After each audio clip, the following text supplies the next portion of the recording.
ਕਹਿੰਦਾ ਮੈਂ ਲੱਗਾ ਕਬੂਤਰੀ ਪਲਟਾਉਣ ਵੀਡੀਓ ਬਣਾਉਣ ਲੱਗੇ ਆ ਵੀ ਕਿੰਨੀ ਖੁਰਾਕ ਆ 7 ਤੋਂ ਕਾਰ ਬੈਠੀ ਆ ਲੋਕਾਂ ਨੂੰ ਇਹ ਵੀ ਦਿਖਾ ਦਈਏ ਬਣਾਓ ਉਸਤਾਦ ਜੀ ਇਜਾਜ਼ਤ ਆ ਜੀ। ਜ਼ਿਆਦਾ ਤਾਂ ਚਲੋ ਹਾਂ ਜੀ ਰਾਣਾ ਸਾਹਿਬ ਕਬੂਤਰੀ ਬਟਾਉਣ ਅੱਗੇ ਬਾਜੀ ਪੂਰੀ ਨਹੀਂ ਲਾਉਂਦੇ ਫਿਰ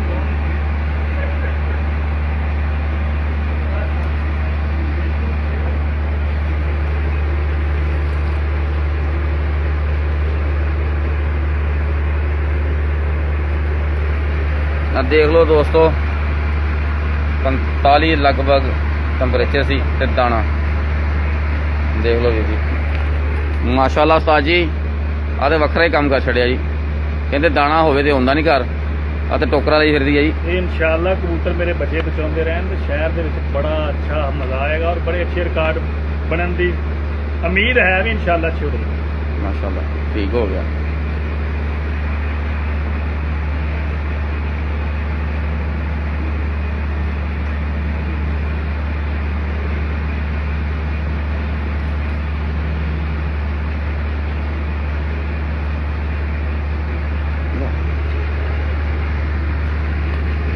ਆ ਖਰਾਕ ਆ ਜੀ ਤੇ ਬਾਜਰਾ ਜੀ।